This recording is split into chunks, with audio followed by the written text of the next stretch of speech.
안녕하세요. 커피앤톡입니다. 오늘도 와주셔서 감사드리고요. 바로 사연 읽어보겠습니다. 안녕하세요. 우리나라 속담에 샌둥이가 검둥이고 검둥이가 샌둥이다 라는 말이 있죠. 빛이 희거나 검거나 개는 개라는 뜻으로 사람이 바뀌어도 그 본질은 어쩔 수 없다는 말인데요. 쉽게 말해 사람은 쉽게 바뀌지 않는다는 말이죠. 제가 살아온 날은 그리 길지 않지만 여러 사람들을 거쳐오면서 느끼는 게 하나 있어요. 사람은 잠시 변한 척 연기를 할 수는 있어도 그 본질까지는 쉽게 바뀌지 않는다는 거예요. 어떻게 생각 없이 나쁜 행동만 줄지어 하던 사람이 하루아침에 어려운 사람을 돕는 천사로 바뀔 수 있겠어요? 저는 이번 일을 겪고 나서 사람의 본질은 쉽게 변하는 것이 아니라는 것을 다시 한번 생각하게 되었던 것 같습니다. 저는 30대 중반의 여성이고 현재 아들 하나를 키우고 있어요. 남편은 저랑 동갑으로 중소기업에서 근무를 하고 있죠. 저희 둘은 20대 초반에 아르바이트를 하면서 만나게 되었고 8년이라는 긴 시간 동안 연애를 했어요. 그리고 9년 차에 접어들 때쯤 결혼을 하게 되었죠. 사실 저나 남편이나 어린 나이에 만났기 때문에 이렇게 결혼까지 하게 될 줄은 전혀 몰랐어요. 원래 어릴 때 만나는 사람들은 다 스쳐가는 인연이라고 하잖아요. 그러나 저희들은 이상하게 성격도 잘 맞았고 통하는 게 많아서 그런지 오랜 시간 동안 만나면서도 싸우거나 헤어지자는 말 한마디 한 적 없었어요. 그래서 무사히 결혼까지 할 수 있게 된 것 같았죠. 양가 부모님께서는 저희 둘이 8년이라는 긴 시간 동안 만나왔다는 것을 알고 계셨기에 큰 반대 없이 바로 허락을 해주셨어요. 덕분에 저희 둘의 결혼은 일사천리로 진행되었어요. 저희 부부는 시댁에서 3분, 그리고 친정에서는 15분 정도 걸리는 위치에 신혼집을 얻어 살았죠. 아무래도 남편의 회사가 시댁 근처이기도 했고 친정엄마가 많이 편찮으시다 보니 제가 자주 가서 돌봐드려야 했거든요. 사실 제 친정엄마는 선천적으로 심장이 좋지 않으세요. 그래서 조금만 무리를 해도 쓰러지는 경우가 많았죠. 제가 고등학교에 다니고 있을 때는 쓰러지셔서 목숨이 왔다 갔다 했던 적도 있었어요. 그래서 저는 혹시나 무슨 일이 있지는 않을까 하는 생각에 자주 연락하고 친정에 찾아가는 편이었죠. 남편은 모든 상황을 다 알고 결혼을 선택했고 같이 살게 된 이후에는 저보다 더 친정엄마를 살뜰히 챙겨주었어요. 예를 들면 치료에 보태시라고 용돈도 넉넉히 드리고 또 심장병에 좋다는 음식이 있으면 직접 구해다 주는 등 정성을 다했어요. 그래서 저는 항상 남편에게 고마운 마음을 가지고 있었어요. 그런데 남편과는 달리 시어머니는 친정엄마를 살뜰히 챙기고 집에 왔다 갔다 하는 것이 싫었던 것 같아요. 그래서인지 제가 친정에 다녀올 때마다 항상 이런 말씀을 하시더군요. 아이, 너는 친정에 꿀이라도 발라놨냐? 왜 자꾸 들락날락거려? 아이, 친정엄마가 혹시나 쓰러지지 않았을까 걱정이 되어서요. 예전에도 잠시 한눈 팔았다가 중환자실 들어갔다 나오신 적이 있거든요. 아이, 그렇게 매일같이 친정에 들락날락 할 거면 우리 청우랑 결혼은 왜 했냐? 친정엄마가 편찮으셔서 걱정이 되어 그래요. 이 부분만 양해해 주시면 안 될까요? 양해는 무슨? 출가 외인이라고. 여자는 결혼했으면 그 순간부터 시댁 식구야. 그러니까 앞으로 친정 가는 것도 자제하고 네 엄마 생활비 드리는 것도 하지 마라. 알겠냐? 시어머니께서는 항상 저에게 출가 외인이라는 것을 강조하셨어요. 그렇기 때문에 결혼을 했으면 친정도 가지 말아야 하고 생활비도 드리지 말아야 한다고 하셨죠. 저는 프리랜서로 디자인해주는 일을 하면서 돈을 벌었어요. 그러나 저희 남편은 본인 월급으로 생활비도 드리고 먹고 살면 된다면서 결혼 후 일을 그만뒀으면 했죠. 저희 부부가 조금 덜 먹고 아끼면서 생활하면 되지 않겠냐면서요. 그러면서 결혼 후 일을 그만두면 시간이 많아질 테니 친정엄마 병간호를 편하게 하라고 하더군요. 그러나 저는 남편에게 큰 짐을 지게 하는 것 같아 미안한 마음이 들었고 대학교 졸업 후 꾸준히 해오던 프리랜서 일을 계속하기로 했죠. 그래서 저는 결혼 이후에도 계속 프리랜서 일을 하면서 그 돈으로 친정엄마에게 생활비를 드렸어요. 그런데 그 사실을 알고 있었던 시어머니는 제 돈까지 합쳐 경제적으로 여유롭게 살 수 있는 건데 왜 친정엄마에게 돈 상납을 하는 거냐면서 정말 싫어하셨죠. 덕분에 저는 15분 거리에 있는 친정에 한 번 가는데도 눈치를 봐야 했고 생활비를 드리는 것도 간섭을 하시니까 스트레스를 받을 수밖에 없었어요. 게다가 시어머니는 혹시나 제가 친정에 가서 편하게 쉬다 올까 봐 시댁으로 불러서 시집살이를 시키셨죠. 한 번은 아침 일찍 친정집에 가게 되었는데 시어머니가 전화를 하셔서 시댁으로 빨리 오라고 하시더군요. 예, 너 지금 어디니?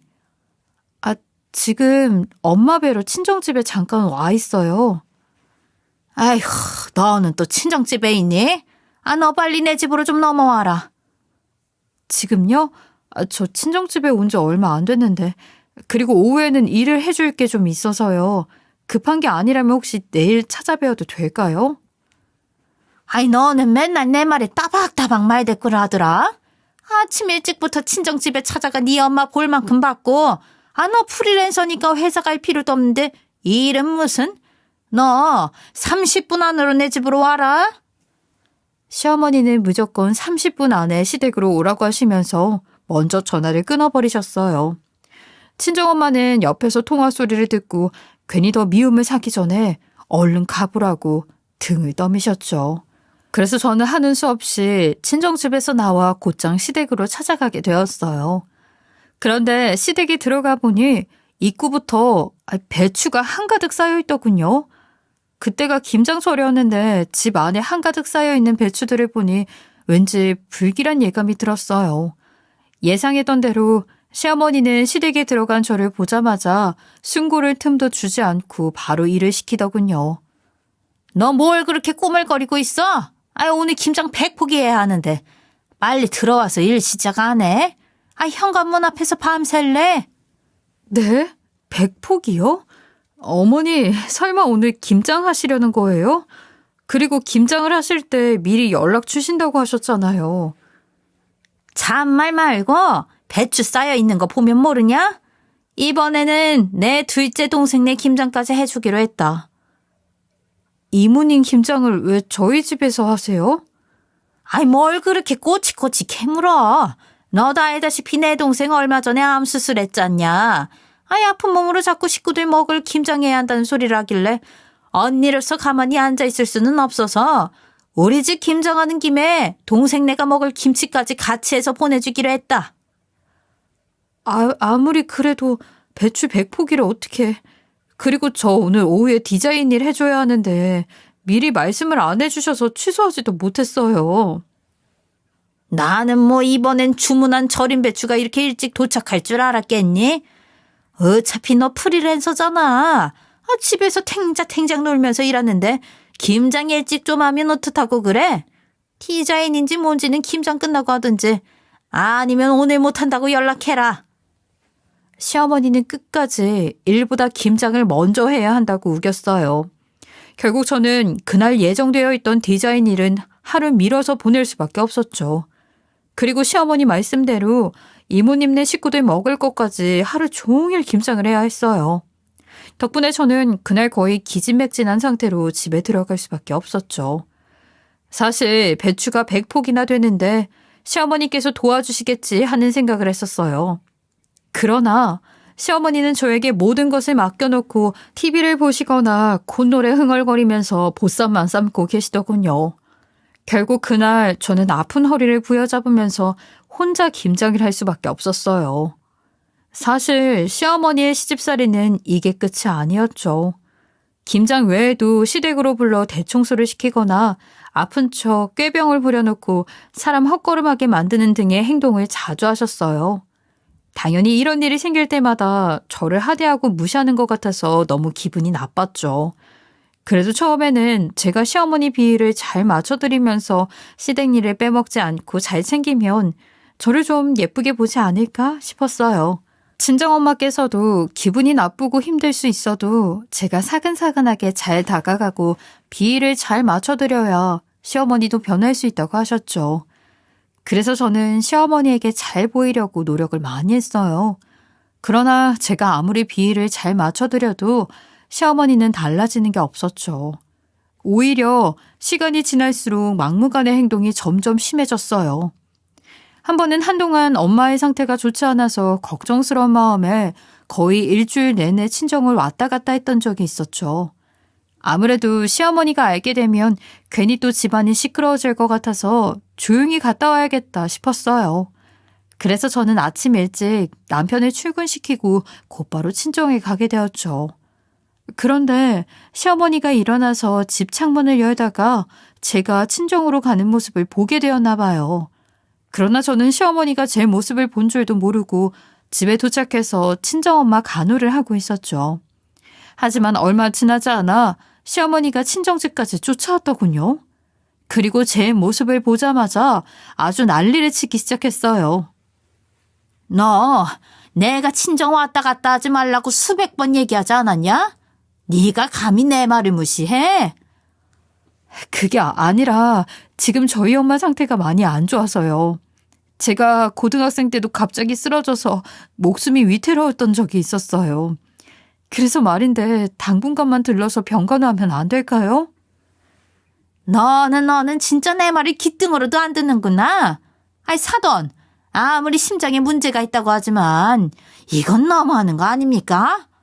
딸 시집 보냈으면 끝이지. 왜 자꾸 집으로 불러들이시는 거예요, 정말? 아이고, 죄송합니다, 사돈. 요즘 제 몸 상태가 많이 안 좋아서요.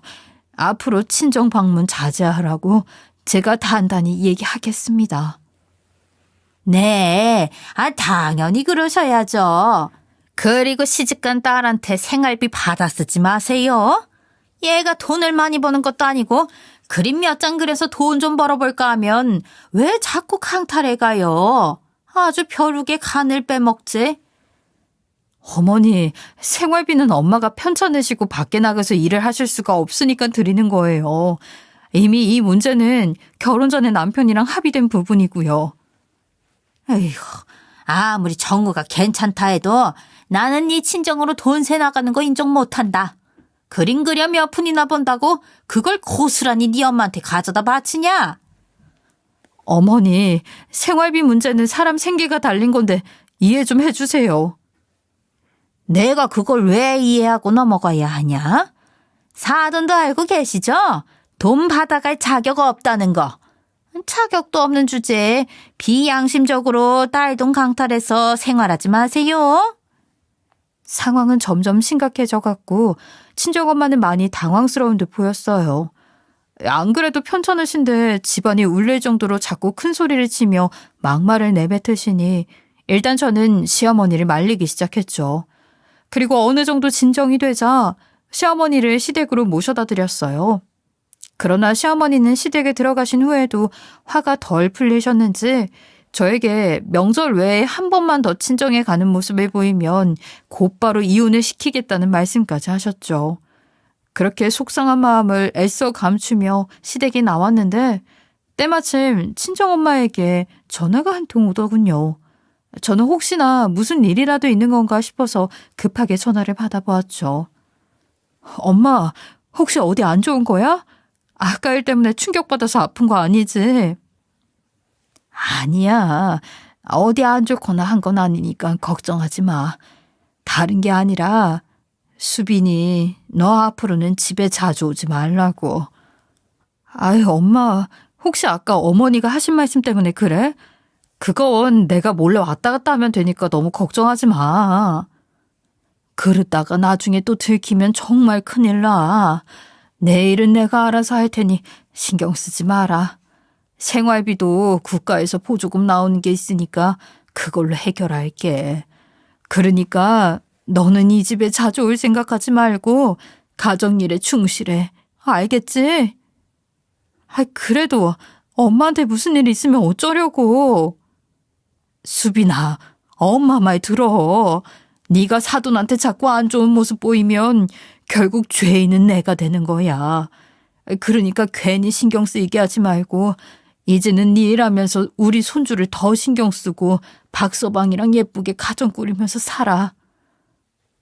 진짜 지금처럼 매일 가지는 못해도 가끔씩은 갈 테니까 약이랑 밥 잘 챙겨 먹고 몸 관리 잘해야 돼. 혹시 무슨 일 있으면 바로 연락하고. 친정엄마는 시어머니가 집까지 쫓아와 난리를 치는 모습을 보면서 많이 속상했던 것 같아요. 혹시나 제가 구박이라도 당할까봐 친정에 오지 말고 생활비도 보내지 말라며 연락을 해야 하더군요. 저는 결국 친정엄마와의 전화를 끝내고 눈물을 흘릴 수밖에 없었죠. 마음 같아서는 시어머니 말을 듣지 않고 평소처럼 친정에 오가고 싶었지만 친정엄마 또한 오지 말라고 하시니 따를 수밖에 없었어요. 그렇게 약 6개월이라는 시간이 지났죠. 어느 날 저는 시어머니를 통해 주말에 동서가 될 사람이 온다는 이야기를 듣게 되었어요. 시어머니는 중요한 사람이 오니까 서방님에게 예비 동서가 좋아하는 음식들을 물어봐서 주말에 식사를 차리라는 말씀을 하셨죠. 예비 동서가 인사 오는 자리인데 시어머니가 아닌 제가 왜 음식을 차려야 하나 싶기는 했어요. 하지만 괜히 말다툼하기도 싫었고 예비 동서가 인사 오는 중요한 날이었기에 시어머니 말씀대로 서방님께 좋아하는 음식을 물어봐서 식사를 차리게 되었죠. 그렇게 주말이 되고 예정대로 예비 동서는 집에 인사를 왔어요. 저와는 다르게 깔끔한 옷에 귀티가 흐르는 게 돈 좀 있나 보다 싶었죠.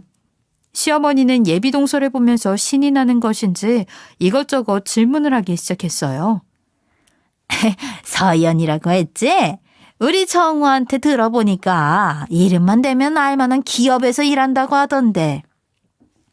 네, 어머니. 지금 식품 대기업에서 주임으로 근무하고 있어요. 그래? 아이고, 요즘 대기업 들어가기 쉽지 않다고 하던데. 대단하네. 그 정도 능력이면 월급도 꽤 되는 편이지. 그런다고 다들 말하는 것 같던데. 아무래도 중소기업에 다니는 친구들보다는 많이 받는 것 같기는 해요. 보너스도 잘 나오고 월급도 꽤 되어서 경제적으로는 무리가 없고요. 경제적 여유가 있다는 예비동서의 말을 들으니 너무 부럽더군요. 그리고 한편으로는 앞으로의 일이 막막해서 걱정도 되었던 것 같아요. 왜냐하면 예비동서가 집에 인사를 왔을 때부터 시어머니의 눈에 하트가 가득했거든요. 그 모습을 보면서 앞으로 예비동서만 예뻐하겠다는 생각이 들었죠. 그리고 저의 불길한 예감은 그대로 맞아떨어졌어요. 예비동서가 집으로 돌아간 후 시어머니는 뒷정리하고 있는 저를 보면서 연신 한숨을 쉬더군요. 그러면서 대놓고 저와 예비동서를 비교하기 시작했죠. 에휴, 어쩜 저렇게 다를까? 서연이는 돈도 많이 벌고 명품백 들고 다니면서 늘씬하고 예쁘기까지 한데 쟤는 뭐 하나 마음에 드는 구석이 없으니. 엄마, 그런 말을 왜 저 사람 앞에서 해? 사람마다 상황이나 외모가 다른 게 정상이지. 똑같은 사람이 어디 있어? 내가 뭐 틀린 말 했냐? 너도 오늘 네 재수 씨 될 사람 봤잖아. 막말로 서연이보다 쟤가 나은 게 뭐가 있냐? 남편은 시어머니의 말에 제 편을 들어주었어요. 그러나 시어머니가 계속 동서와 저를 차별하는 모습을 보이자 그대로 제 손을 끌고 시댁을 나와버렸죠. 그리고는 시어머니 대신 사과를 하면서 속상해하는 저를 달래주었어요. 그래도 남편이 나서서 달래주니까 속상했던 마음이 점차 가라앉게 되더군요. 만약 제 편이 되어주는 사람이 한 명도 없었다면 이 힘든 시집살이는 견딜 수 없었을 거예요. 그리고 얼마 버티지 못하고 남편에게 이혼 소리를 꺼냈겠죠. 그러나 저는 항상 제 편이 되어주는 남편이 옆에 있었기 때문에 시어머니의 막말과 막무가내 행동을 버티면서 결혼 생활을 유지할 수 있었던 것 같아요. 그날 이후 약 2달의 시간이 지나가고 동서 부부는 결혼을 하게 되었죠.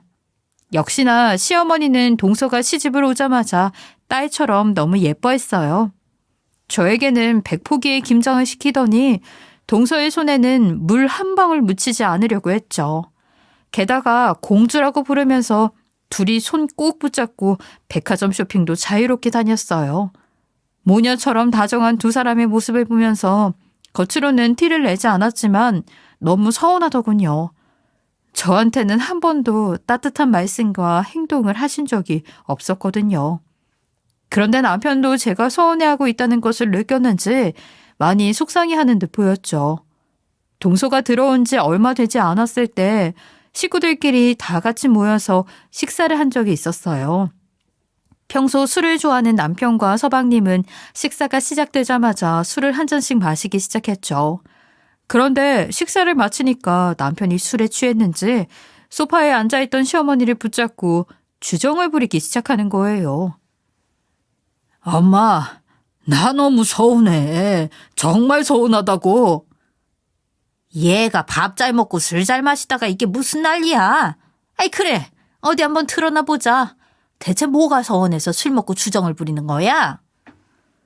엄마 왜 자꾸 내 와이프만 차별해? 수빈이도 한 집안의 귀한 딸이야. 며느리로 들였으면 재수 씨처럼 똑같이 예뻐해야지. 며느리를 왜 차별하냐고. 아, 얘가 뭘 잘못 먹었나? 너 고작 그것 때문에 이 밤에 속상하다고 주정 부리는 거야? 아니, 내가 뭐 틀린 말 했어? 내 눈에는 재수 씨랑 차별하는 게 너무 잘 보여. 엄마가 하는 행동 때문에 우리 와이프 속상해서 눈물 흘리고 힘들어하면서도 잘 보이려고 안간힘을 쓰잖아. 이렇게 노력하는데 좀 예쁘게 봐줄 수 없어? 남편은 악을 쓰면서 제발 차별 좀 그만하라고 했죠. 그러자 시어머니는 어이가 없다는 표정을 하고 헛웃음을 지었어요. 그리고 저를 빤히 쳐다보며 말도 안 되는 말씀을 하시는 거예요. 네가 우리 아들한테 이렇게 하라고 시켰니? 나한테 와 술주정 부리면서 너 좀 예뻐하라고 이야기하라고 했냐고. 아니에요, 어머니. 저 남편한테 그런 일 시킨 적 없어요. 시어머니의 말에 저는 다급히 손사래를 치면서 절대 그런 적이 없다고 이야기를 했죠. 그러나 저의 말에 믿지 않으시더군요. 네가 시키지 않았는데 멀쩡한 우리 아들이 왜 이딴 짓을 해? 너랑 결혼하기 전에는 한 번도 술 먹고 주정 부린 적이 없었어. 아니라고. 수빈이가 시킨 거 아니라고. 왜 가만히 있는 내 와이프를 자꾸 그래? 너야말로 왜 그래? 제가 뭐라고 술에 취해서 저렇게 감싸고 도는 거야? 니들도 머리가 있으면 생각 좀 해봐라. 이 세상에 돈 안 좋아하는 사람이 몇이나 있겠냐? 돈 안 좋아하는 사람이 있으면 어디 한번 나와보라고 해. 막말로 쟤 내세울 게 뭐가 있어? 돈이 있기를 해? 아니면 직장이 좋아? 엄마, 지금 돈 때문에 두 사람을 차별한다는 거야? 어떻게 사람을 돈 가지고 차별을 할 수가 있어? 돈이 뭐라고. 노력하는 사람을 면박 주고 대놓고 차별을 하는데 나 진짜 엄마한테 정말 실망이야. 네가 내 입장에서 생각 좀 해봐라. 처음부터 예물 예당 꼼꼼히 해온 것도 모자라 매달 용돈 두둑히 챙겨주는 서연이랑 예물 예단은 고사하고 친정에 돈 빼돌리기 바쁜 쟤랑 어떻게 똑같을 수가 있냐? 자꾸 예뻐해달라는 양심 없는 소리 하지 말고 취했으면 집에 나가.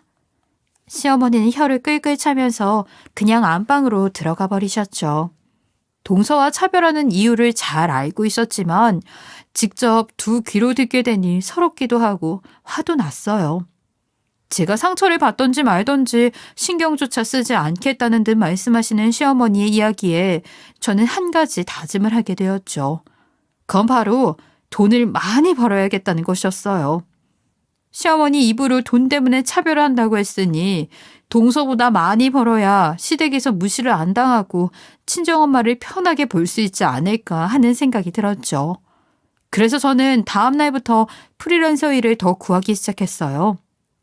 사실 아들을 출산한 후 육아하랴 친정엄마 챙기랴 너무 바빠서 제가 소화할 수 있을 만큼만 일을 했었거든요. 그러나 이번 일을 겪어보니 밤을 새서 일을 하게 되더라도 무조건 돈부터 벌어야겠다는 생각이 들었죠. 그렇게 저는 몇 주 동안 추가로 할 수 있는 프리랜서 일자리를 알아보기 시작했어요. 여기저기 이력서를 넣어보기도 하고 예전에 일을 했던 회사에 연락을 해서 자리가 남아있는지 알아보기도 했죠. 그러던 중 저는 오랜만에 화장품 회사를 운영하고 있는 친구에게 연락 한 통을 받게 되었어요. 수빈아, 너 계속 디자인 일 하고 있는 거지? 계속 하고 있지. 그런데 내가 디자인 일을 계속하고 있는지는 갑자기 왜 물어? 그게 너한테 제안할 게 하나 있어서. 내가 사업자 낸 지 얼마 안 됐을 때 네가 한두 번씩 제품 디자인 일 도와줬었잖아. 사실 그게 반응이 굉장히 좋았거든. 덕분에 투자도 받게 되고. 그래서 이번에 신제품도 많이 낼 수 있게 됐어. 아, 진짜? 너무 잘 됐다. 사업 초반에는 그렇게 불안해하더니 결국 투자도 받고 성공했네. 그런데 나한테 제안하고 싶다는 건 뭐야? 너 우리 회사에서 같이 일해볼 생각 없나 했어. 네가 아예 제품 디자인을 전담해줬으면 좋겠어. 아, 그래? 근데 제안해준 건 너무 고마운 일인데 혹시 매일 출퇴근해야 하는 거지? 나도 네 사정 알 만큼 다 아니까 조건은 맞춰줄게. 뭐 제품 디자인을 꼭 회사에서 해야 하는 것도 아니고 서로 소통만 잘 되면 문제는 없을 테니까. 물론 집에서 근무를 하더라도 회의할 때 일주일에 한 번 정도는 출근해야 할 것 같아. 화장품 회사를 운영하고 있는 친구는 저에게 조건을 최대한 맞춰주겠다면서 본인 회사로 꼭 와줬으면 좋겠다고 하더군요. 게다가 혹할 만큼 조건도 너무 좋았어요. 저는 항상 프리랜서로 일을 하면서 디자인을 해준 개수만큼 돈을 책정해서 받았거든요. 게다가 아들 육아에 신경을 쓰다 보니 결혼 전만큼 일을 하지 못해서 프리랜서로 하는 일도 그다지 수익이 높지는 않았어요. 그런데 친구는 재택근무는 물론이고 정직원의 월급제로 해주겠다는 제안을 했어요. 물론 앞으로 출시할 제품들이 너무 많아서 예전에 도와줬을 때보다 일이 훨씬 많아질 거라고 했죠. 그리고 집에서 일을 하더라도 상황에 따라서는 늦은 시간까지 작업을 해야 할 수도 있을 거라고 했어요. 저는 친구의 제안을 고민도 없이 받아들였죠. 제 상황을 이해해주고 정직원의 월급제로 해주겠다고 하는데 거절할 이유가 없지 않겠어요?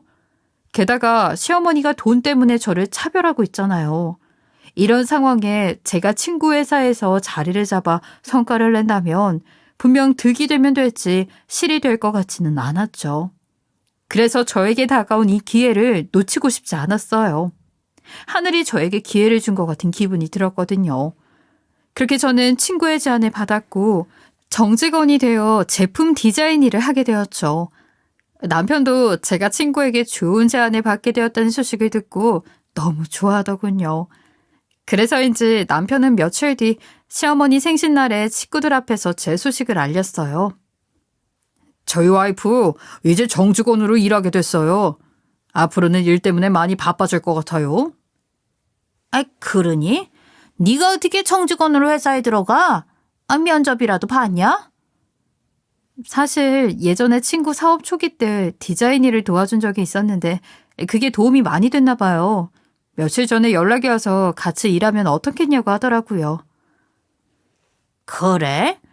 이왕 정직원 됐으니까 잘해봐라. 엄마, 반응이 왜 그렇게 미덥지근해? 축하 안 해줘? 축하는 무슨 축하? 그래봤자 대기업 다니는 네 동서보다 훨씬 적게 벌 텐데 뭐가 그렇게 대단하다고 식구들 모인 곳에서 자랑까지 해. 시어머니는 끝까지 떨떠름한 표정을 하고는 동서랑 저를 비교해댔죠. 그래도 정직원이 된 건데 축하한다는 말 한마디 없이 바람빠진 풍선마냥 이야기를 하는 시어머니를 보면서 서운한 마음이 들었어요. 남편은 집으로 들어가면서 시어머니의 반응이 저럴 줄은 몰랐다고 괜히 나서서 이야기를 한 것 같다며 제 눈치를 봤죠. 사실 저도 정직원이 됐다는 것을 알리면 최소한 축하한다는 말 한마디는 건넬 줄 알았는데 너무 남일 보듯 하니까 독이 바짝 올랐던 것 같아요. 시어머니가 그동안 저를 며느리가 아니라 가정부처럼 생각했구나 하는 생각도 들었죠. 그래서 2년이라는 시간 동안 미친 듯이 일만 했던 것 같아요. 돈이 없다는 이유로 저를 며느리 취급도 하지 않는 시어머니의 코를 제대로 납작하게 해주고 싶었거든요. 밥 먹고 육아하는 시간 빼고 하루에 3시간만 자면서 온종일 일에만 매달렸어요. 심지어 바쁠 때는 밤을 새기도 했죠. 그렇게 죽어라 노력을 하다 보니 하늘도 알아주는 것인지 몇 날 며칠 고생해서 디자인한 제품들의 판매가 너무 잘 됐어요. 친구의 말로는 제품 판매가 잘 되니까 투자자들의 만족도가 높아 본인의 어깨가 으쓱하다고 하더군요. 덕분에 저는 회사에서 성과를 인정받게 되어 성과 수당도 받게 되고 디자인팀 팀장으로 승진을 할 수 있게 되었죠. 그리고 당연한 결과이지만 월급도 엄청 많이 올랐어요. 남편도 제가 팀장이 되었다는 소식을 듣고 레스토랑에 가서 축하 파티를 하자고 할 정도로 너무 좋아했죠. 그런데 이게 무슨 운명의 장난인 것인지 제가 승진을 하고 며칠이 지나지 않았을 때였어요. 한창 일을 하고 있는데 시어머니에게서 전화가 한 통 오더군요. 예. 우리 서연이가 승진을 했다지 뭐니? 그래서 오늘 저녁에 축하 파티를 해줄 생각인데 네가 일찍 와서 음식 좀 해라. 네? 동서가 승진을 했어요? 그래, 우리 서연이가 아주 복덩이야. 아내 마음 같아서는 집안에 경사가 났으니 플랜카드를 걸어놓고 동네방네 자랑하고 싶다. 아주 뛸 듯이 기뻐하는 시어머니의 모습에 어이가 없었어요. 사실 저도 승진을 하자마자 시어머니에게 말씀을 드렸는데 그때는 신경도 안 쓰셨거든요. 그런데 이번에 동서가 승진을 했다고 하니까 플랜카드 걸어놓고 동네방네 자랑을 하겠다는 것은 물론이고 축하 파티를 열어주겠다고 나서니 기분이 안 좋았죠.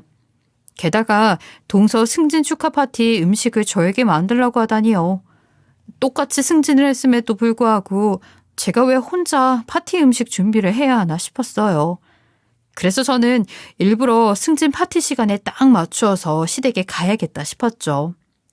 그런데 시어머니는 동서 퇴근 2시간 전부터 전화가 와서는 집에서 일하는 사람이 왜 그렇게 늦장을 부리냐면서 빨리 와서 음식 준비하라며 재촉을 하더라고요. 그러나 저는 그냥 시어머니의 말을 무시하고 전화를 끊어버렸어요. 그리고 그 시간 이후 시어머니에게 오는 전화나 문자는 받지도 보지도 않았죠. 당연히 시어머니에게는 제가 시댁에 발을 들이미는 순간부터 난리가 날 테지만 똑같이 승진을 했고 한 집안의 며느리인데 저만 일을 하는 건 불공평하지 않나요? 그래서 일부러 남편이 퇴근한 후 배달 음식 몇 개를 포장해서 시댁에 찾아가게 되었죠.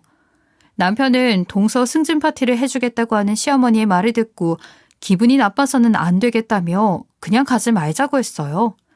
그러나 저는 시댁 식구들은 평생 봐야 할 사람들인데 우리가 안 가면 되겠냐고 간단하게 식사만 하고 오자고 했어요.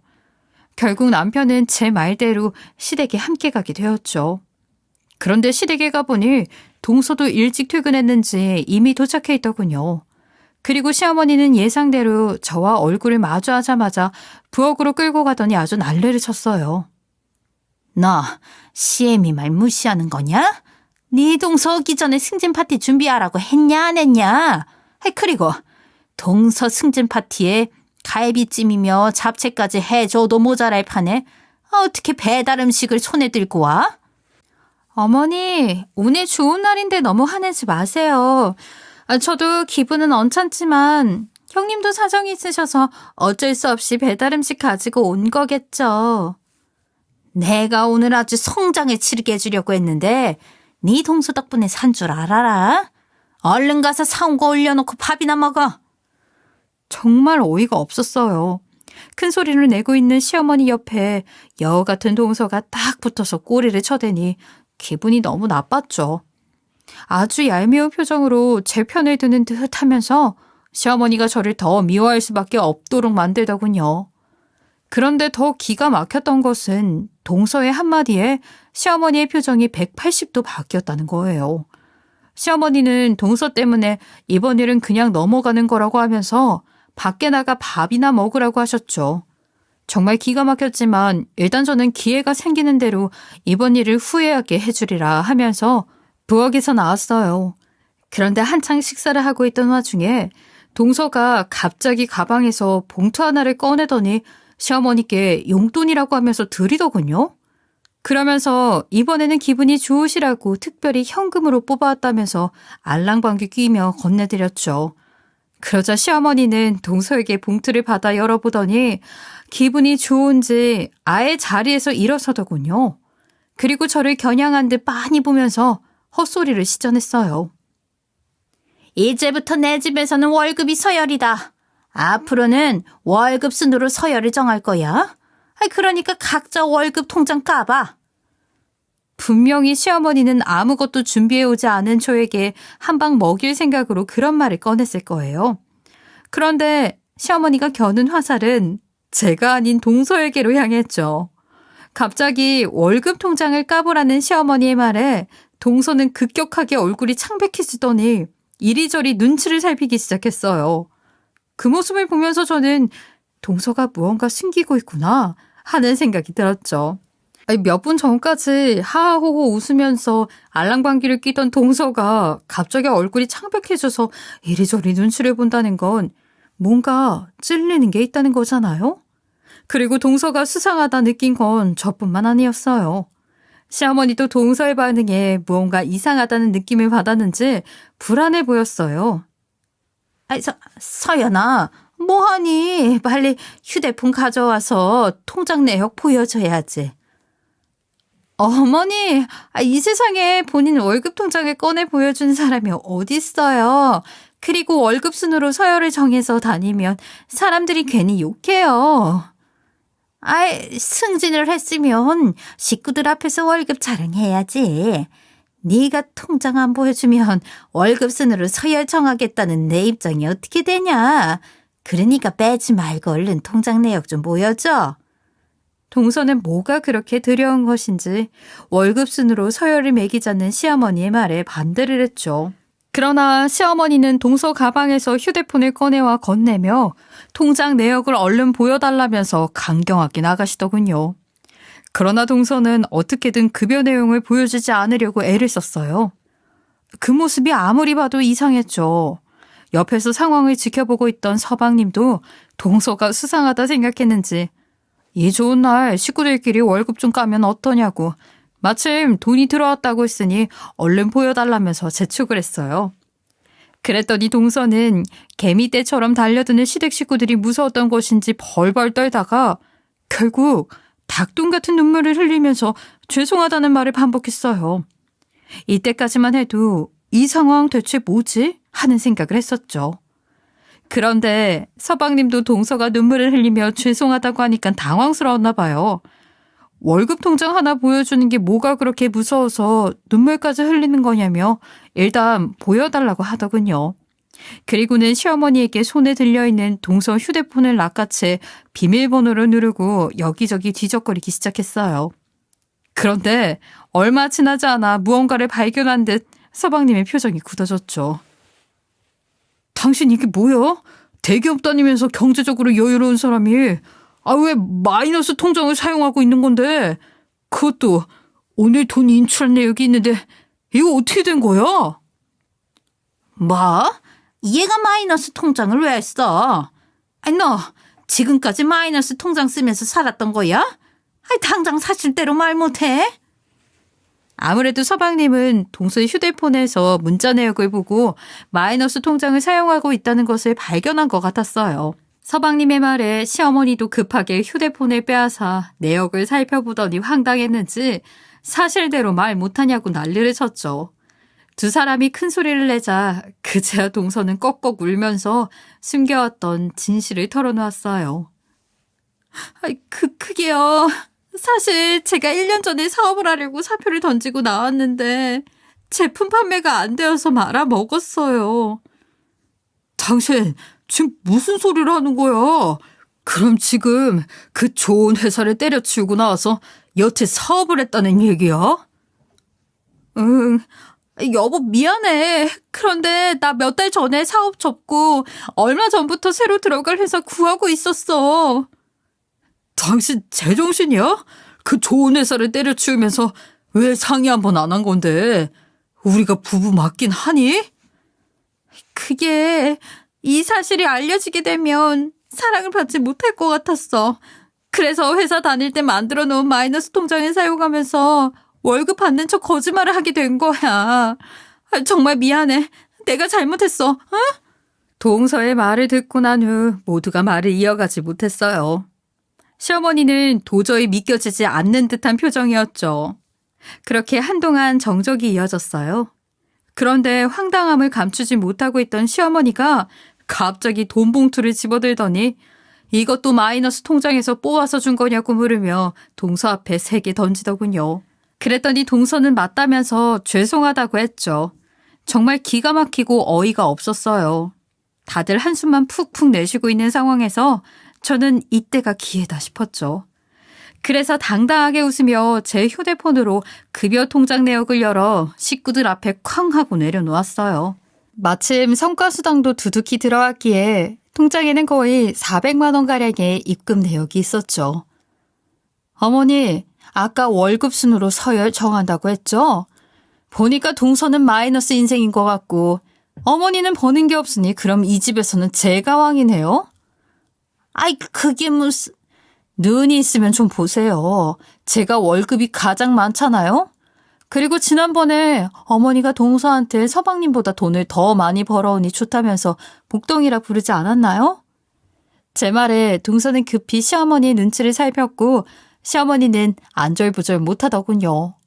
저는 당황한 두 사람의 모습에 아랑곳하지 않고 크게 한 방 먹였죠. 이제부턴 내가 이 집의 왕이다. 다들 내 발밑으로 안 모이냐? 똑똑히 봤지? 사람 돈 가지고 차별하니 이런 일이 생기는 거야. 엄마가 그런 식으로 돈만 보고 사람을 차별하니까 재수 씨가 마이너스 통장까지 써서 빚만 한가득이잖아. 수빈아, 내가 잘못했다. 그동안 우리 집에 진짜 보석을 못 알아봤어. 한 번만 용서해주면 안 되겠니? 상황 파악이 된 시어머니는 저에게 그동안 미안했다 싹싹 빌기 시작했어요. 그러나 남편은 화가 머리 끝까지 났는지 저와 아들을 데리고 그냥 시댁을 나와버렸죠. 그날 이후 시어머니는 저를 대하는 태도가 180도 돌변했어요. 친정엄마한테 홍삼까지 보내주면서 안 하던 짓을 하고 어떻게든 제 마음을 사기 위해 대신 집안일을 도와주겠다고 나섰죠. 그러나 저는 마지막까지 다리를 붙잡고 한 번만 용서해달라며 늘어지는 시어머니가 너무 꼴보기 싫더군요. 그 모습을 보기 싫은 건 남편도 마찬가지였던 듯 싶었어요. 수빈아, 정우야, 내가 잘못했다. 내가 어리석었어. 한 번만 용서해주면 안 될까? 우리 가족이잖아. 아니요.